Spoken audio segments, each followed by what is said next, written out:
E o que você acha do Henri Cristo?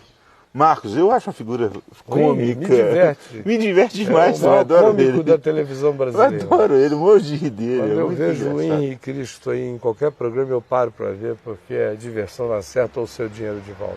Pois é, Quando ele começa a falar das culminâncias do reino, meu pai. ele é um Henri Sobel. O pessoal do CQC pegou no pé. Eu fiquei com dó dele, Henri tadinho. Sobel hippie surtado em parte. Porque a malandragem É dele total, é você vê na cara dele. extraordinariamente Você grande. vê Ele é um que- grande gozador. Muito, muito É legal. um gozador de primeira. Aquela figura. Eu acompanho esse cara desde a década de 70. Ele começou em Curitiba, mas logo depois dele ter começado em Curitiba, aí por 75 mais ou menos, ele passou um tempão em Manaus. Uma praça lá acampado, ele e aquelas concubinas, as eunucas dele, eu sei lá o que é aquilo ali, as sacerdotisas. As castradas. E eu tive alguns E só tem encontros. mulherão, não tem mulher feia lá, ele não deixa nós. O Bocré, ele vai dando jeito. Ele vai botando para um convento bem distante dele, né? Então, e aí ele, interessante é que ele chegou junto com outro cara, sério, parecido com ele, mas não tinha nada a ver com ele. Era um desses exóticos cristãos radicais que romperam com todo o sistema e que provavelmente tenha sido alguém egresso do movimento hippie que teve uma conversão muito forte.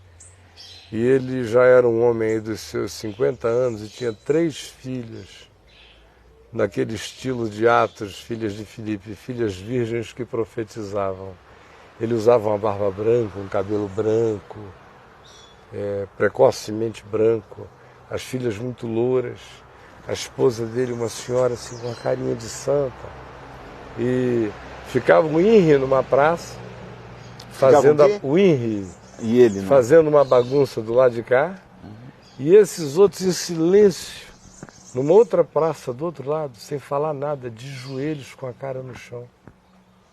Eu nunca os vi pregar.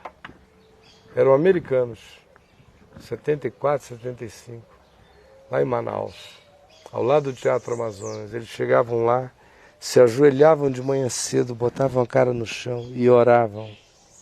Quando alguém levantava para descansar a perna, outros continuavam de joelhos, eles se alternavam em grupos ali, a família inteira orando o dia inteiro. Aquilo me impressionou profundamente. Gente que andava com o Henri. Não tinha nada a ver. tá. Era o Era Henri de outra- um lado, Aham, com isso. gabelão, com o mesmo estereótipo, fazendo palhaçada. E pregando as loucuras dele. E essa família. Calada de americanos com cara daqueles hippies. Você como nunca se- quis chegar perto deles? Eu fui lá algumas vezes, eles só sorriam. Sorriam e diziam, Deus te abençoe. Deus te abençoe. Coisa, Aí, que mistério. eles ficaram lá, não sei, 1 mês ou 2 de joelhos, intercedendo. E não tinham nenhuma obrigação de gritar na praça, de falar coisa alguma. Chorar. Só orar. Vestiam uns roupões, pareciam uns anjos que tinham descido do céu.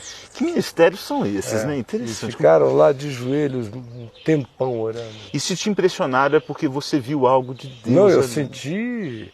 Olha, uma pessoa que tem a coragem de ficar 1 ou 2 meses sem dizer uma palavra, sem vender um peixe, sem puxar uma brasa para sua sardinha, sem dizer seu nome, sem coisa alguma, que você pergunta, ele só diz, Deus te abençoe.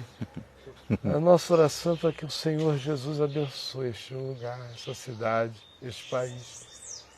E não diz nada, gera uma impressão poderosa dentro de você. Porque é um cara que está para além da necessidade de explicar qualquer coisa. Ele crê tanto em Deus que ele não precisa te avisar o que ele está confabulando com o Senhor, nem o que ele espera. São mentes à antiga, são criaturas salvas do demônio do marketing. São pessoas do secreto mesmo de Deus, livres dessas influências perniciosas e da necessidade de terem um ministério que fale de si mesmo. E que se defenda. Né? Ou que se explique. Ou que ofereça um folder e diga, ore por mim. E ajude o nosso ministério, que a vida é tão difícil. E nós temos esse chamado de orar e não dizer nada. Que coisa, hein? O poder que eles teriam para ter arregimentado um monte de silenciosos, não dizendo nada e orando com eles, era enorme. Bastava eles falarem, fazerem alguma propaganda. Porque eles eram impressionantes. E eu era recém-convertido e eu vi o impacto que eles causavam nos hippies da cidade.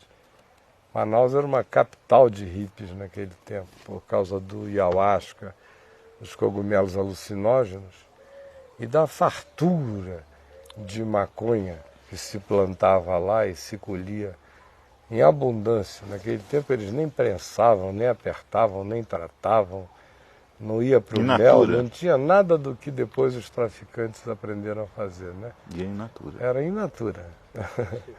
Então era riparada, adorada, aquele negócio lá. E eu vi muitos hippies impressionados com aquela família. As meninas bonitas, umas virgens lindas, né? E todas vestidas de branco, pareciam seres apocalípticos, de joelhos ali orando sem dizer nada. Deve ter perturbado muita gente, não, cara? A cidade Polícia não falava não foi lá, outra viu? coisa. Ah, é? É. Olha só. E frequentemente você chegava lá, meia-noite eles estavam lá, de joelhos. E um ia ao banheiro, outro não sei o que, era uma coisa assim, ininterrupta. Comiam ali e se alimentavam. Eu nunca vi nada igual. Seres que chegaram do nada. Gente da ordem de Melquisedeque, sem pai, sem mãe, sem história, sem propaganda, sem coisa alguma. Botaram a cara no chão e oraram mais de um mês. E foram embora, como chegaram, desapareceram. Sem genealogia. Sem nada, sem dizer, não se esqueçam de nós. Ou não se esqueça da nossa igreja. É. O nome dela é tal, fica na rua tal, e endereço aqui, ó. Eles foram para outro lugar da terra, não sei onde.